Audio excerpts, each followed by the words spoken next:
2015년 겨울 중국 길림성 깊은 산속. 웨이. 나는 중국어로 전화를 받았다. 밤 11시 이 시간에 전화가 오는 건 흔한 일이 아니었다. 벌목장 숙소는 조용했고 동료들은 모두 잠들어 있었다.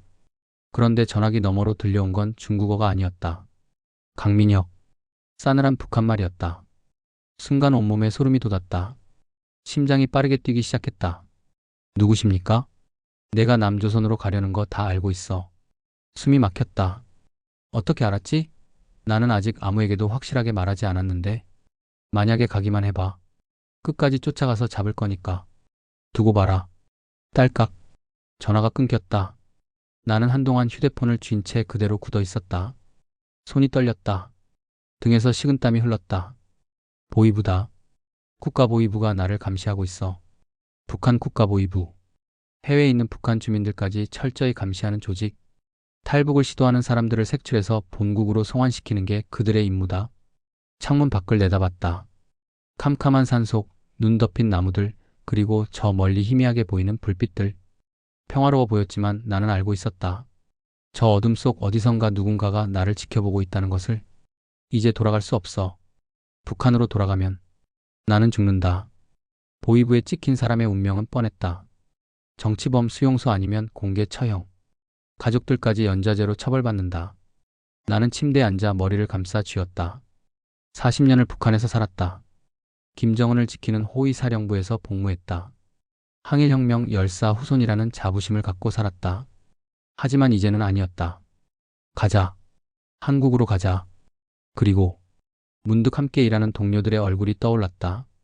나처럼 북한에서 굶주림을 피해 중국으로 온 사람들. 불법 체류자로 숨어 살며 언제 잡힐지 모르는 불안 속에 사는 사람들. 나 혼자만 갈 수는 없어. 함께 가야 해. 그날 밤 나는 결심했다. 나 혼자가 아니라 함께 일하는 모든 동료들과 함께 탈북하기로. 그것이 2016년 15명 집단 탈북의 시작이었다. 1975년 나는 평안북도 창성군에서 태어났다. 그곳은 북한에서도 손꼽히는 오지였다. 중국 국경과 가까운 산골 마을이었다. 하지만 우리 집안은 달랐다. 가난한 산골 마을에서도 우리 집만은 특별했다. 민혁아, 너는 항일혁명 열사의 후손이야. 자랑스럽게 생각해야 한다. 어머니가 자주 하시던 말씀이었다. 어린 나는 그 의미를 정확히 이해하지 못했다. 그저 주변 사람들이 우리 집을 특별하게 대한다는 것만 알았다. 외할아버지는 일제강점기 때 독립운동을 하신 분이었다. 북한에서는 그런 분들을 반일애국 열사라고 불렀다. 김일성과 함께 항일 빨치산 투쟁을 한 사람들 다음으로 대우받는 계층이었다. 야, 저기 민혁이네 집 봐라. 또 배급하다 가네. 에이, 백두산 줄기라 어쩔 수 없지 뭐. 1990년대 중반, 소위 고난의 행군 시기. 북한 전역이 굶주림으로 신음할 때였다. 사람들이 나무 껍질을 벗겨 먹고 풀뿌리를 캐 먹던 시절. 하지만 우리 집에는 배급이 나왔다. 쌀, 옥수수, 때로는 고기까지. 다른 집들이 굶어 죽어갈 때 우리 집만은 먹을 것이 있었다. 민혁아, 밖에 나가서 함부로 먹는 거 보여주지 마라. 알겠니? 어머니가 조심스럽게 말씀하셨다. 다른 사람들이 시샘할까봐 걱정하신 것이다. 명절 때는 더 심했다. 수령님의 선물이라는 명목으로 특별 배급이 나왔다. 과자, 사탕, 술, 고기. 다른 집의 몇 배는 되는 양이었다. 아, 배 아파 죽겠네. 저 집은 저렇게 잘 사는데. 이웃집 아주머니가 중얼거리는 소리가 들렸다. 나는 고개를 숙였다. 미안하면서도 동시에 자랑스러웠다. 우리 집은 특별해. 우리는 다른 사람들과 달라. 삼촌들은 모두 군 고위 장성이었다. 큰 삼촌은 김정숙 해군대학 학장이었다. 김정숙은 김정일의 어머니 이름이다. 북한 해군의 최고 교육기관에 김정일 어머니의 이름을 붙인 것이다. 민혁아, 너도 크면 군인 되어야 한다. 우리 집안의 전통이야. 아버지가 말씀하셨다. 아버지도 군 간부 출신이었다. 비록 지금은 당 기관에서 일하고 계셨지만 젊은 시절에는 군에서 복무하셨다. 네, 아버지. 저도 장군님을 지키는 군인이 되고 싶어요. 그때 나는 정말로 그렇게 믿었다. 조국을 위해, 김일성을 위해, 김정일을 위해 목숨 바치는 것이 최고의 영광이라고. 학교에서도 나는 특별했다. 선생님들은 나를 예뻐했고 친구들은 나를 부러워했다. 야, 민혁아. 너희 집 진짜 좋겠다. 매일 배불리 먹고. 친구 성수가 부러운 듯 말했다. 뭐, 그냥 그래. 나는 겸손한 척했지만 속으로는 우쭐했다. 하지만 그때는 몰랐다. 이 모든 게 얼마나 허무한 것인지, 이 특권이 얼마나 쉽게 무너질 수 있는지. 2000년 내가 25살이 되던 해, 나는 군에 입대했다. 그것도 보통 군대가 아니라 호위사령부로. 민혁 동무 축하하네. 호위사령부라니 자네 집안의 영광일세. 입대 축하 자리에서 아버지의 동료가 말했다. 아버지는 뿌듯한 표정으로 고개를 끄덕이셨다. 우리 민혁이가 장군님을 가까이서 모시게 됐으니 이보다 더 큰 영광이 어디 있겠습니까? 호위사령부는 김정은을 직접 경호하는 974부대 소속이었다. 북한 군대 중에서도 가장 충성도가 높고 가장 엘리트들만 모인 곳이었다. 동무들, 우리의 임무는 경애하는 최고령 도자 동지의 안전을 지키는 것이다. 교육 담당 정치 간부가 소리쳤다. 우리는 수령님을 위해 목숨을 바칠 준비가 되어 있어야 한다. 알겠는가? 예, 알겠습니다. 우리는 일제히 대답했다. 나도 진심으로 그렇게 믿었다. 김정은을 위해 목숨을 바치는 것이 영광이라고. 하지만 군 복무를 하면서 조금씩 변화가 생겼다. 눈에 보이기 시작한 것이다. 체제의 모순들이. 야, 민혁아, 너 이거 봤어? 같은 부대 전우가 몰래 한국 영화가 담긴 USB를 보여줬다. 이거 어디서 났어? 걸리면 큰일 나는 거 알지? 알아. 근데 한번 볼래? 진짜 재밌다던데. 나는 망설였다.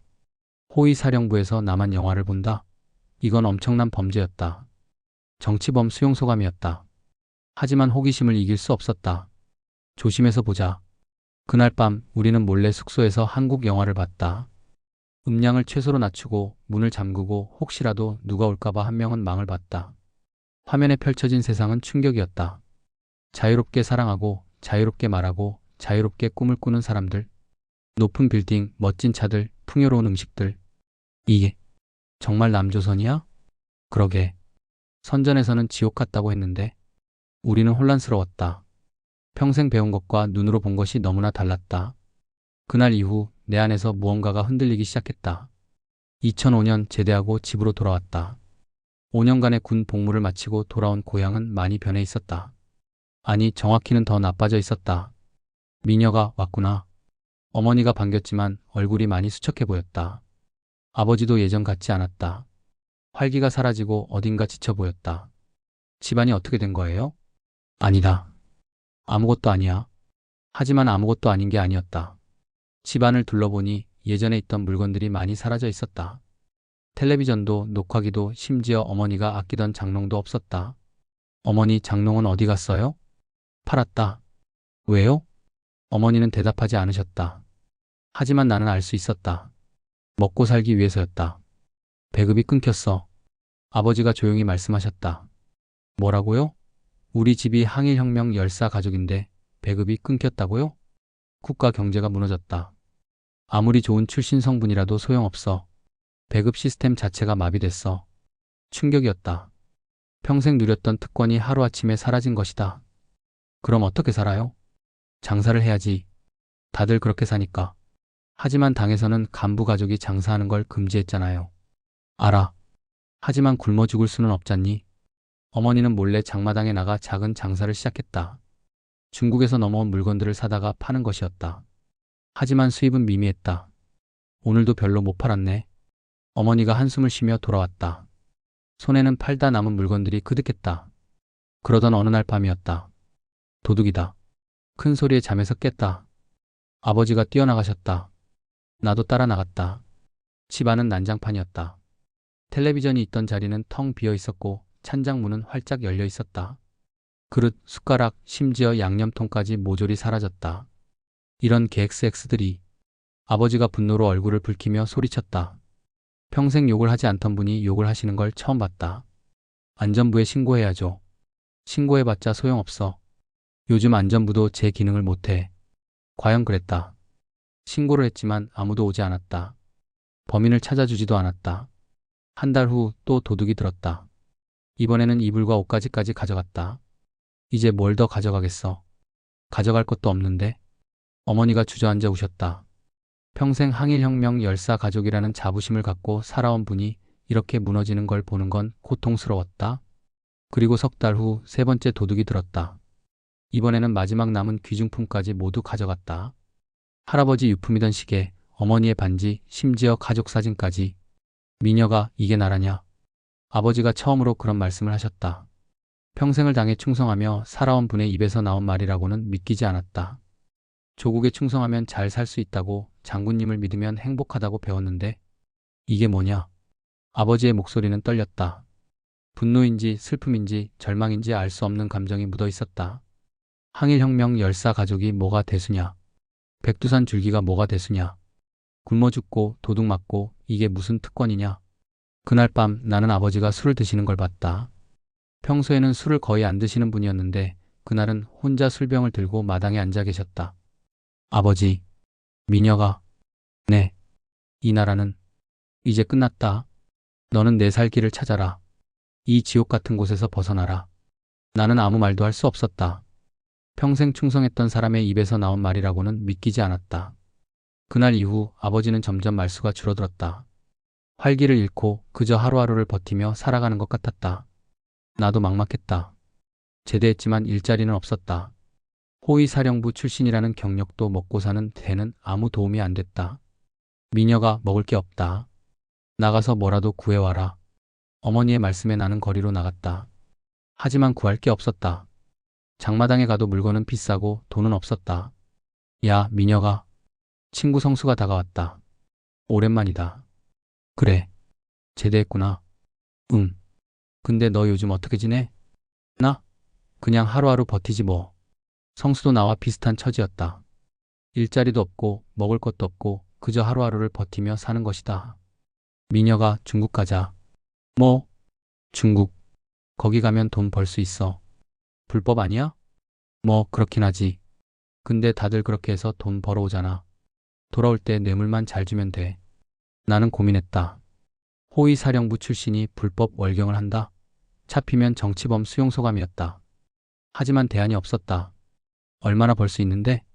하루에 중국 돈 50위안은 기본이야. 열심히 하면 80위안까지도 가능해. 80위안. 당시 환율로 계산하면 쌀 25kg 한 포대 값이었다. 하루 일해서 쌀 한 포대를 살 수 있다는 말이었다. 북한에서는 상상도 못할 액수였다. 가자. 나는 결심했다. 2014년 2월 나는 두만강을 건넜다.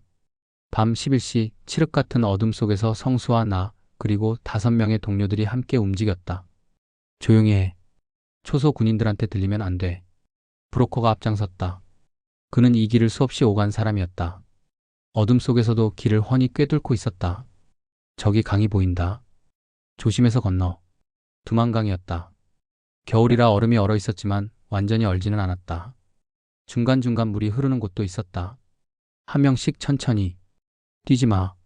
얼음 깨지면 죽어. 한 명씩 조심스럽게 강을 건넜다. 발밑에서 얼음 깨지는 소리가 들릴 때마다 심장이 철렁 내려앉았다. 제발. 무사히. 드디어 반대편에 도착했다. 중국 땅이었다. 성공했다. 하지만 안심하기에는 이르였다. 아직 초소를 지나야 했다. 저기 초소 보이지? 저기 군인한테 돈 줘야 해. 브로커가 앞서가서 초소 군인과 이야기를 나눴다. 돈을 건네는 모습이 보였다.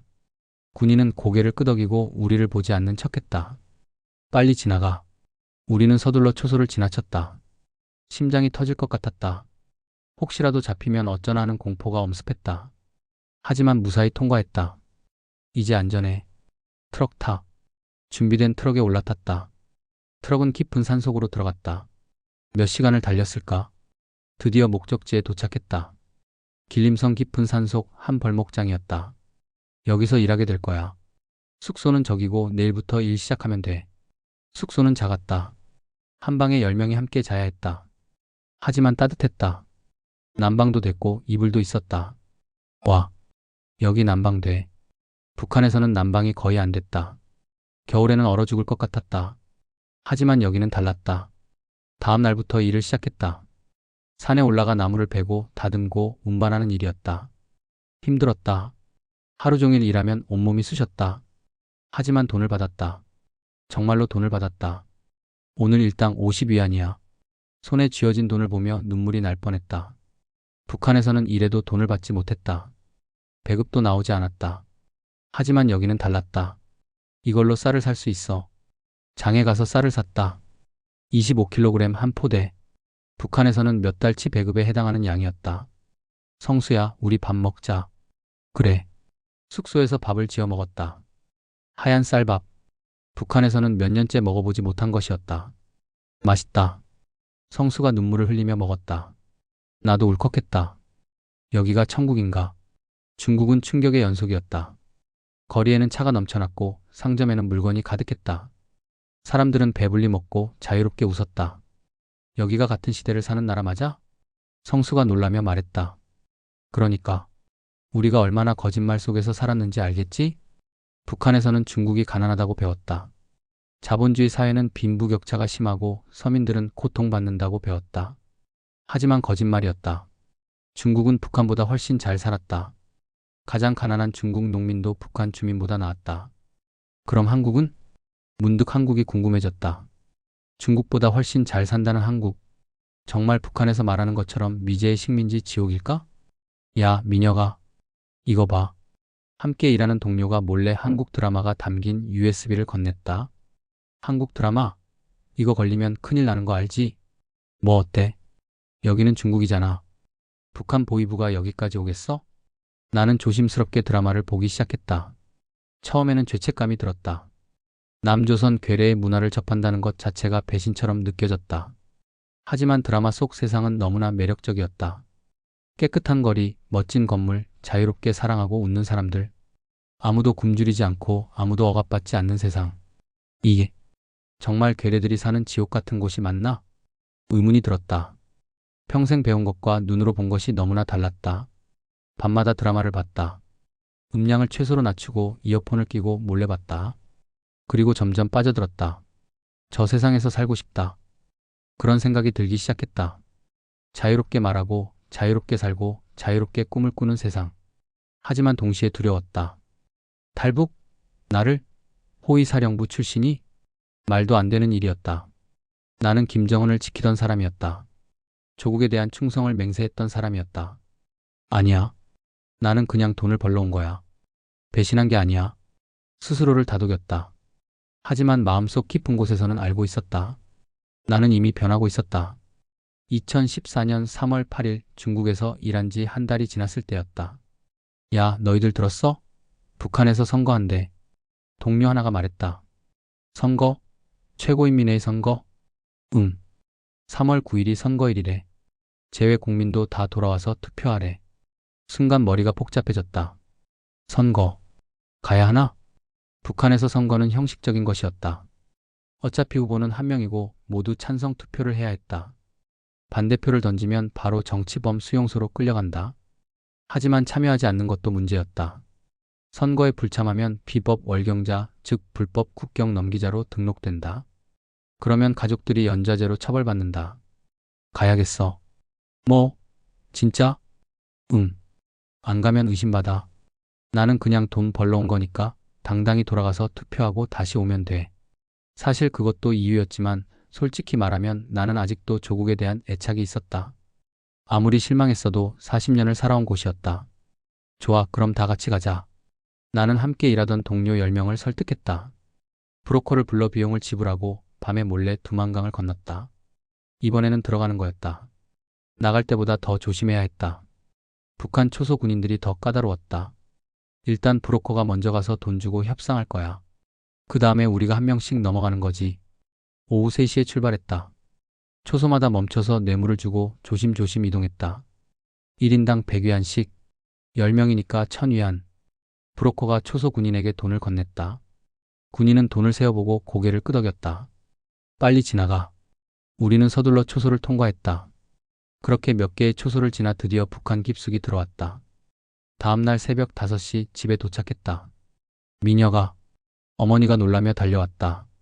어머니, 야, 이놈아. 편지 한 장 없이 어디 갔다 이제 오는 거야. 죄송해요. 중국에서 일하느라. 중국? 너 미쳤어? 잡히면 어쩌려고. 괜찮아요. 이제 돈 좀 벌었으니까 이것 좀 드세요. 중국에서 번 돈 일부를 어머니께 드렸다. 어머니는 돈을 보고 눈물을 흘리셨다.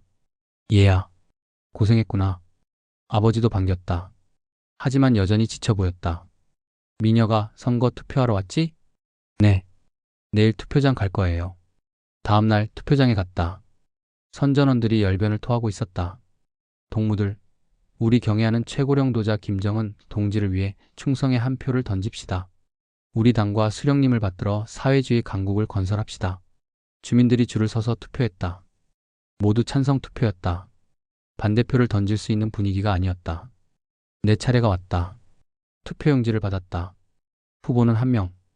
찬성 아니면 반대. 반대를 찍으면? 잠깐 생각했다. 하지만 곧 고개를 저었다. 반대표를 던지는 순간 나는 끝이었다. 찬성란에 표시했다. 동무 수고하셨습니다. 위대한 수령님께 충성. 충성. 기계적으로 대답하고 투표장을 나왔다. 이게 뭐가 선거야? 허무했다. 선택의 자유가 없는 선거. 결과가 정해진 투표. 며칠 집에 머물렀다. 부모님과 이야기하고 동네를 둘러봤다. 하지만 모든 게 우울했다. 사람들은 여전히 굶주렸다. 거리는 황폐했다. 희망이 보이지 않았다. 미녀가 언제 또 갈 거야? 며칠 후에요. 조심해라. 잡히지 말고. 네, 어머니. 일주일 후 나는 다시 중국으로 돌아갔다. 이번에도 브로커와 뇌물을 통해 안전하게 국경을 넘었다. 벌목장으로 돌아왔을 때 묘한 감정이 들었다. 여기가 더 편하네. 북한에 다녀온 후 중국이 더 자유롭게 느껴졌다. 그리고 한국 드라마 속 세상이 더 그리워졌다. 중국으로 돌아온 지 몇 달 후 2014년 11월이었다. 어느 날 저녁 휴대폰이 울렸다. 여보세요? 미녀가 나 준석이야. 준석. 1년 전 같은 벌목장에서 일하다가 갑자기 사라진 친구였다. 준석이? 너 어디 갔었어? 1년 동안 연락도 없고. 미안. 그게, 나 지금 한국에 있어. 전화기를 떨어뜨릴 뻔했다. 뭐? 한국? 응. 작년에 탈북해서 여기까지 왔어. 심장이 빠르게 뛰기 시작했다. 한국. 정말 한국에 있어?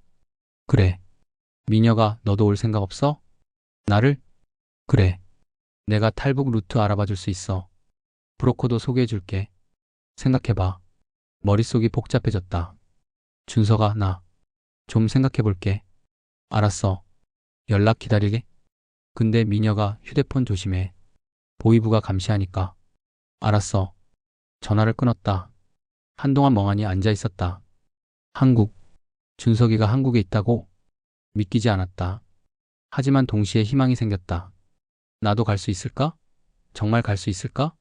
며칠 동안 고민했다. 밤마다 잠을 이루지 못했다. 가야 할까 말아야 할까? 조국을 배신하는 것 아닐까? 하지만 여기 남아있으면 결국 잡혀서 북한으로 송환될 텐데 어떻게 해야 하지? 그런데 일주일 후 또 다른 전화가 왔다. 밤 11시였다. 나는 별 생각 없이 중국어로 전화를 받았다. 웨이? 그런데 전화기 너머로 들려온 건 중국어가 아니었다. 강민혁. 싸늘한 북한말이었다. 온몸에 소름이 돋았다. 누구십니까? 내가 남조선으로 가려는 거 다 알고 있어. 숨이 막혔다. 만약에 가기만 해봐. 끝까지 쫓아가서 잡을 거니까. 두고 봐라. 딸깍. 전화가 끊겼다. 나는 한동안 휴대폰을 쥔 채 그대로 굳어버렸다. 손이 떨렸다. 등에서 식은땀이 흘렀다. 보이부다. 국가보이부가 나를 감시하고 있어. 어떻게 알았을까? 나는 준석이 말고는 아무에게도 이야기하지 않았는데. 그리고 깨달았다. 휴대폰이다. 준석이와 통화한 그 휴대폰. 보이부가 준석의 번호를 역추적해서 나를 찾아낸 것이다. 끝났다. 나는 끝났어. 공포가 밀려왔다. 보이부에 찍혔다는 건 사형 선고나 마찬가지였다. 북한으로 돌아가면 죽는다. 정치범 수용소에 끌려가거나 공개 처형당한다. 그렇다면 선택은 하나였다. 가자. 한국으로 가자. 어차피 돌아갈 수 없다면 끝까지 가보는 거야. 하지만 여기서 또 하나의 문제가 생겼다. 혼자 갈 수는 없어. 함께 일하던 동료들의 얼굴이 떠올랐다. 나처럼 북한에서 굶주림을 피해 중국으로 온 사람들.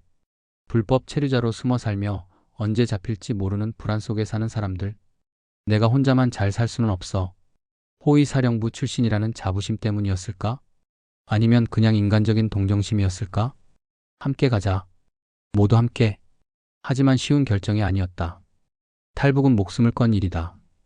혼자도 위험한데 여러 명이 함께 움직이면 발각될 위험이 훨씬 크다. 게다가 보안이 중요한데 여러 사람에게 계획을 알려야 한다. 한 명이라도 밀고 하면 다 죽는다. 그래서 나는 전략을 세웠다. 절대로 한국에 간다는 말을 하지 않기로 했다. 대신 다른 명분을 만들기로 했다. 벌목장에서 함께 일하는 사람들은 총 5명이었다. 나를 포함하면 6명. 그리고 인근 다른 벌목장과 돼지 농장에도 북한 사람들이 일하고 있었다. 모두 합치면 15명 정도. 이 사람들을 모두 데리고 가야 해. 먼저 우리 벌목장의 동료들부터 시작했다. 형, 저 민혁이에요. 가장 친한 형에게 전화를 걸었다. 오, 민혁아. 무슨 일이야? 형, 제가 지금 좋은 일자리 하나 알아냈어요. 일자리? 네.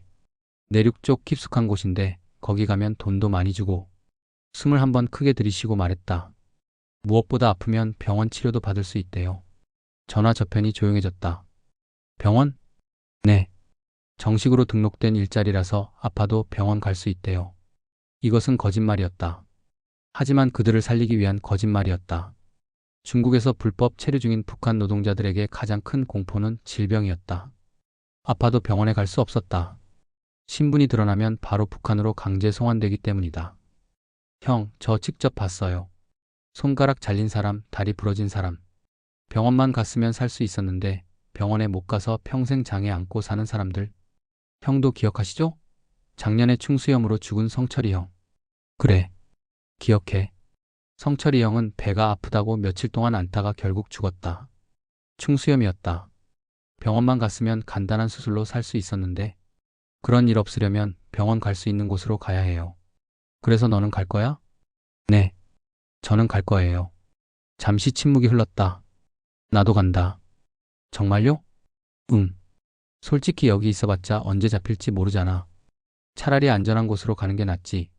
고맙습니다, 형. 이런 식으로 한 명 한 명 설득했다. 우리 벌목장의 5명을 모두 설득하는 데 성공했다. 다음은 인근 산속 벌목장이었다. 거기에는 4명이 일하고 있었다. 형, 저 민혁이에요. 혹시 내륙 쪽 일자리에 관심 있으세요? 내륙? 네. 거기 가면 돈도 많이 주고 병원 치료도 받을 수 있어요. 오, 정말? 그거 괜찮네. 나도 갈래. 대신 한 가지 조건이 있어요. 뭔데? 북한에는 못 가요. 장기 계약이라서. 그래도 괜찮아. 어차피 북한 가봤자 뭐 하겠어. 나는 간다. 4명 모두 동의했다. 이제 마지막으로 남은 건 돼지 농장 팀이었다. 거기에는 5명이 일하고 있었다. 하지만 문제가 있었다. 돼지 농장은 우리 벌목장에서 상당히 멀리 떨어진 곳이었다. 마을 길로 가면 금방이지만 우리는 마을 길을 이용할 수 없었다. 불법 체류자였고 게다가 나는 한번 붙잡혔다 나온 전력이 있었다. 산을 넘어가야 해. 2014년 11월 말 나는 돼지 농장으로 가기로 결심했다. 미녀가 미쳤어? 이 날씨에 산을 넘어? 동료가 말렸다. 밖은 눈보라가 치고 있었다. 가야 해. 직접 만나서 이야기해야 해. 전화로 하면 안 돼? 안 돼. 이건 전화로 할 이야기가 아니야. 사실 전화로 한국 가자고 말할 수는 없었다. 혹시라도 도청당하면 끝이었다. 알았어. 조심해. 저녁 7시 나는 출발했다.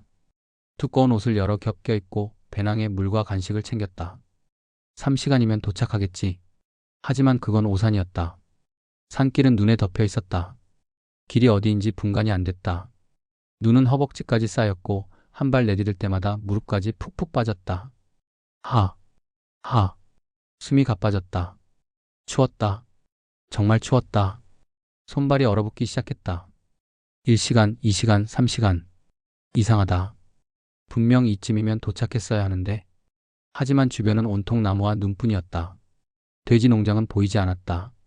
길을 잃은 건가? 공포가 밀려왔다. 4시간, 5시간. 안 돼. 여기서 포기할 수 없어. 손발 감각이 없어졌다. 얼굴도 얼얼했다. 눈보라는 더 거세졌다. 여기서 죽는 건가?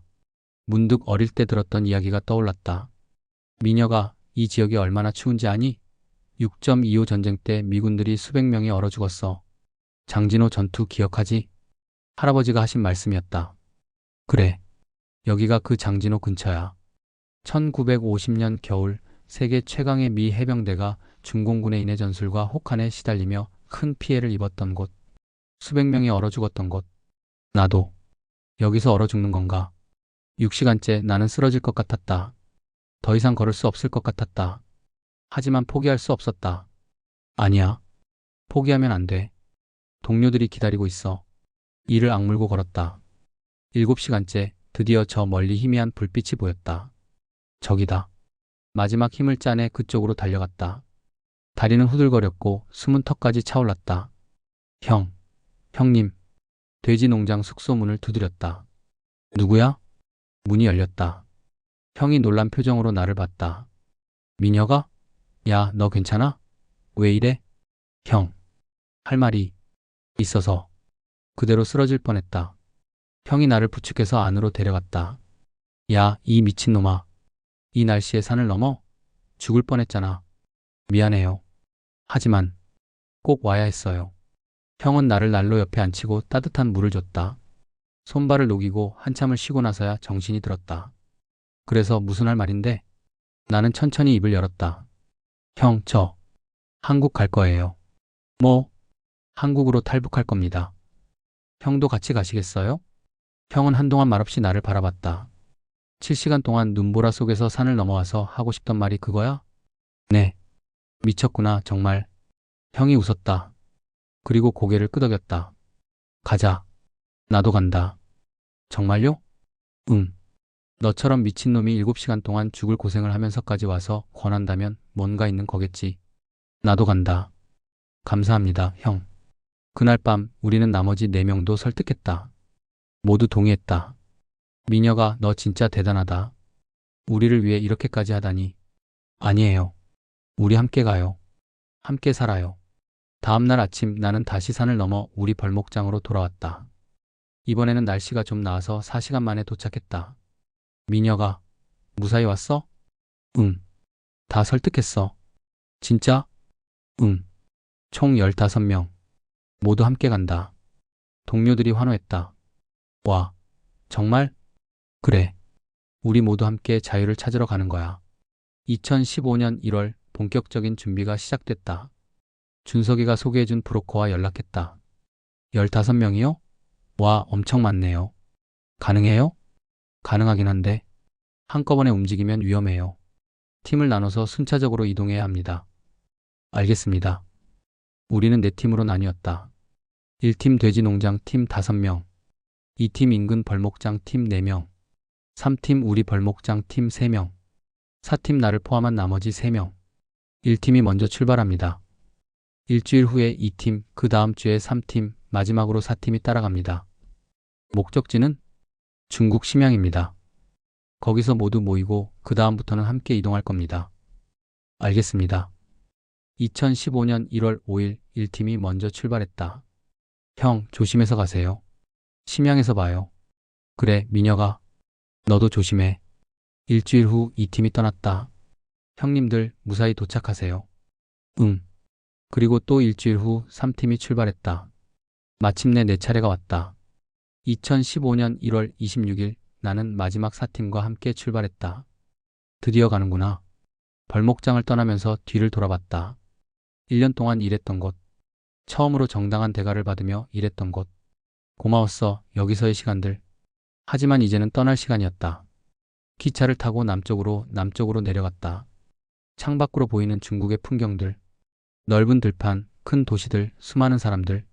한국은 이것보다 더 대단할까? 기대와 두려움이 교차했다. 이틀 후 심양에 도착했다.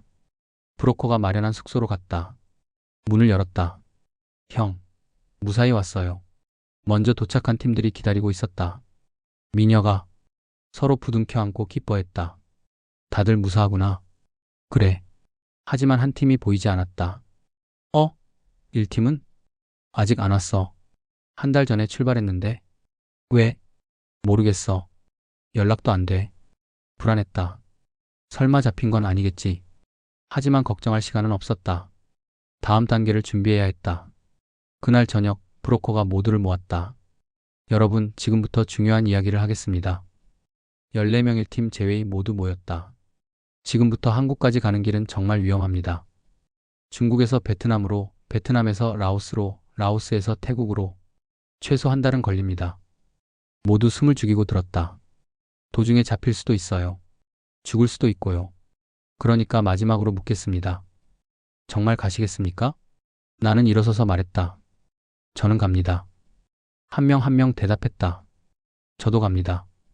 저도요. 나도 간다. 하지만 두 명이 망설였다. 저는 북한에 아직 부모님이 계세요.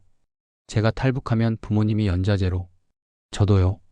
조카가 있는데 조카를 데려오지 않고는 못 가겠어요. 나는 고개를 끄덕였다. 알았어요. 강요하지 않겠습니다. 두 분은 안전하게 중국으로 돌려보내드리죠.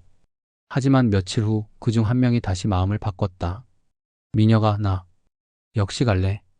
형. 생각해봤는데 조카는 나중에 데려올 수 있어도 이 기회는 다시 안 올 것 같아. 나도 간다. 결국 13명이 함께 가기로 했다. 2015년 2월 10일 심양을 출발했다. 기차를 타고 중국 남부로 내려갔다. 광저우를 거쳐 베트남 국경으로 향했다. 국경 넘을 때 절대로 말하지 마세요. 중국 조선족인 척 해야 합니다. 브로커의 지시에 따라 입을 다물었다. 밤에 몰래 국경을 넘었다. 브로커가 국경 경비에게 뇌물을 줬다. 우리는 조용히 베트남 땅을 밟았다. 1단계 성공. 베트남에서는 버스를 타고 이동했다. 창밖으로 보이는 베트남의 풍경. 낯설었지만 신기했다. 여기가 베트남이구나. 며칠을 이동해서 라오스 국경에 도착했다. 조심하세요. 라오스는 사회주의 국가예요. 북한하고 우호 관계니까 잡히면 송환될 수 있어요. 더 조심스럽게 움직였다. 밤에만 이동하고 낮에는 숨어 있었다. 라오스를 통과해서 마침내 태국 국경에 도착했다. 저기 강 보이죠? 저걸 건너면 태국입니다. 수영해서요? 네. 다리로 가면 바로 잡힙니다. 한밤중 강물에 뛰어들었다. 1월이 아니라 2월이었지만 여전히 물은 차가웠다. 춥다. 물살이 거셌다.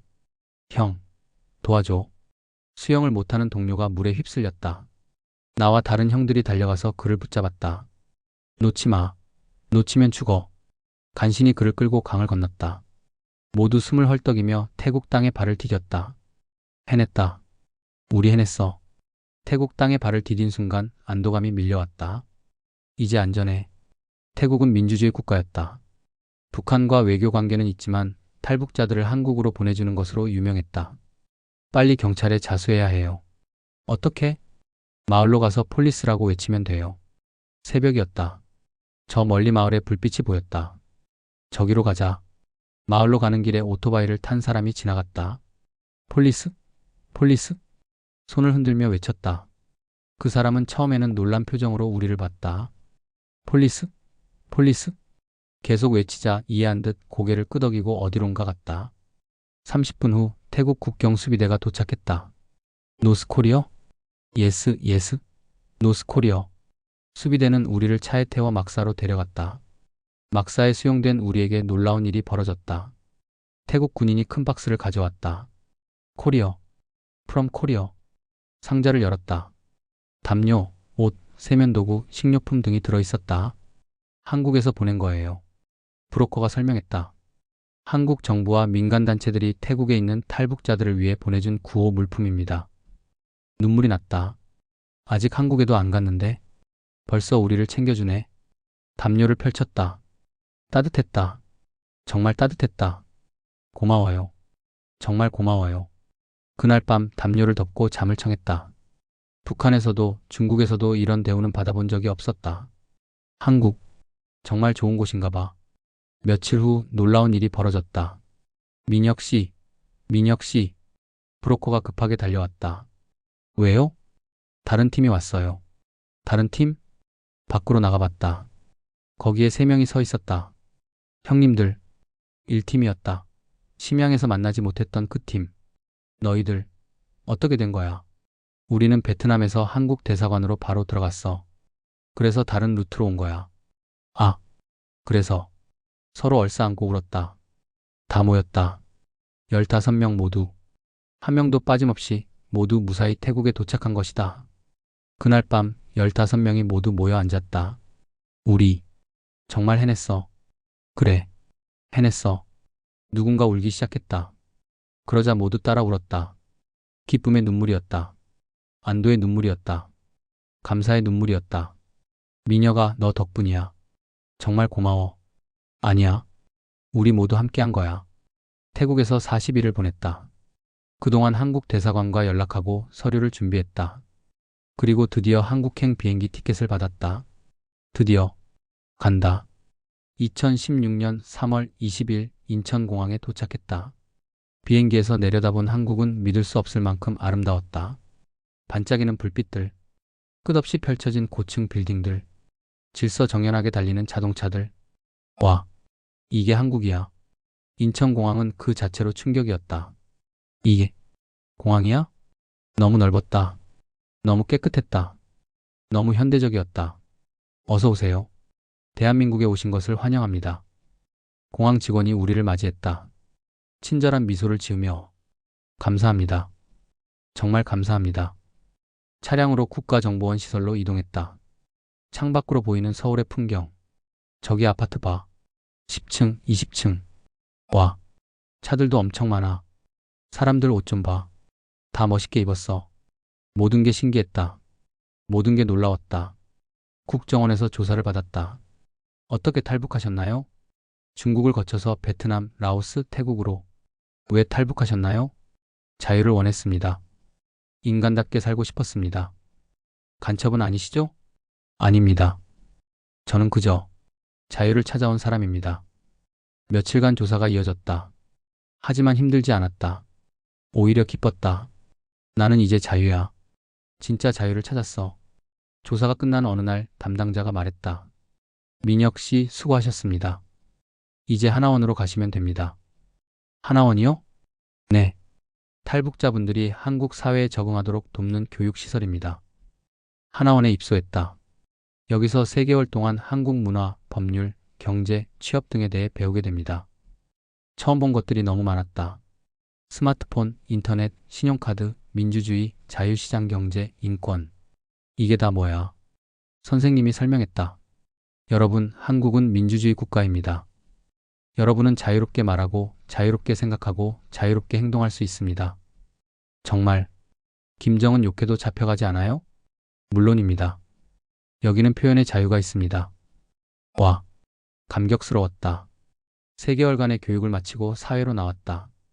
정부에서 제공하는 정착금으로 작은 원룸을 얻었다. 내 집이다. 비록 작지만 내 집이야. 문을 열고 들어갔다. 작은 방 하나, 작은 화장실 하나. 하지만 내 공간이었다. 자유다. 나는 자유야. 창문을 열었다. 서울의 야경이 보였다. 반짝이는 불빛들. 여기가 진짜 내 집이구나. 하나원을 나온 후 취업을 했다. 처음에는 공장에서 일했다. 조립 라인에서 부품을 조립하는 일이었다. 힘들었다. 하루 8시간 서서 일하면 다리가 아팠다. 하지만 급여를 받았다. 이번 달 급여 150만 원입니다. 150만 원. 손에 쥐어진 급여 명세서를 보며 눈물이 날 뻔했다. 내가 일한 만큼 돈을 받네. 북한에서는 일해도 돈을 받지 못했다. 배급도 나오지 않았다. 하지만 여기는 달랐다. 저녁에는 도서관에 가서 공부했다. 검정고시 준비하세요? 사서 선생님이 물었다. 네. 대학에 가고 싶어서요. 대단하시네요. 힘내세요. 감사합니다. 매일 밤 공부했다. 국어, 영어, 수학, 사회, 과학.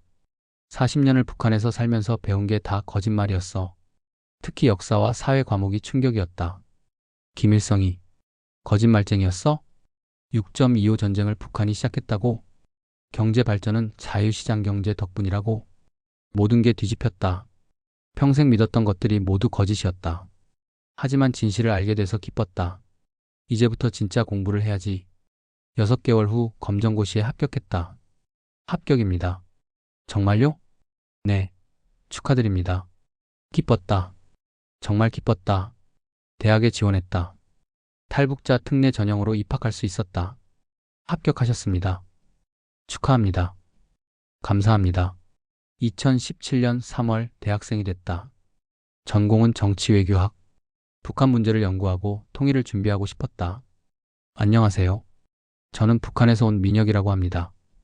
수업 첫날 자기소개를 했다. 우와. 학생들이 놀라며 쳐다봤다. 진짜 북한에서 오셨어요? 네. 대단하다. 친구들이 생겼다. 남한에서 태어나고 자란 친구들. 처음에는 어색했지만 점점 친해졌다. 미녀가 우리 같이 밥 먹자. 응. 미녀가 이거 모르겠는데 좀 알려줄래? 그래. 보통 학생처럼 살았다. 수업 듣고 과제하고 친구들과 놀고. 이게 진짜 자유구나. 4년 후 대학을 졸업했다. 졸업 축하합니다. 부모님이 보고 싶었다. 이 순간을 함께 나누고 싶었다. 하지만 연락할 수 없었다. 내가 탈북한 걸 알면 가족들도 위험하니까. 언젠가 통일되면 그때 만날 수 있겠지. 2024년 한국에 온 지 8년이 지났다. 지금 나는 탈북자 정착을 돕는 NGO에서 일하고 있다. 안녕하세요. 저는 민혁입니다. 새로운 탈북자에게 인사했다. 한국 생활 어떻게 시작해야 할지 모르겠어요. 천천히 하면 돼요. 처음엔 다 어렵지만 곧 익숙해질 거예요. 선생님도 처음에 힘드셨어요? 물론이죠. 하지만 지금은 괜찮아요. 당신도 곧 그렇게 될 거예요. 함께 탈북한 15명과는 지금도 연락하며 지낸다. 형, 요즘 어때요? 좋지. 회사 다니면서 돈도 모으고 있어. 저도요. 이번에 자격증 땄어요. 오, 축하해. 가끔 모여서 밥을 먹는다. 그때 생각나? 눈보라 속에서 7시간 헤맬 때, 강 건널 때도 무서웠지. 하지만 해냈잖아. 우리 모두 해낸 거야. 우리는 서로에게 생명의 은인이다. 미녀가 너 덕분에 우리 여기까지 왔어. 고마워. 아니에요. 함께 해줘서 제가 더 고마워요. 사람들이 가끔 묻는다. 민혁 씨, 한국 와서 가장 보람 느낄 때가 언제예요? 나는 이렇게 대답한다. 저는 대한민국에 온 것 자체가 로또 당첨이라고 생각해요. 로또요? 네. 저는 로또 안 사요. 이미 인생 로또 당첨됐거든요. 사람들은 웃는다. 하지만 나는 진심이다. 40년을 북한에서 살면서 나는 거짓 속에서 살았다. 하지만 여기 와서 깨달았다. 진짜 행복은 자유 속에 있다는 것을. 대한민국 만세. 오늘도 나는 외친다. 자유롭게.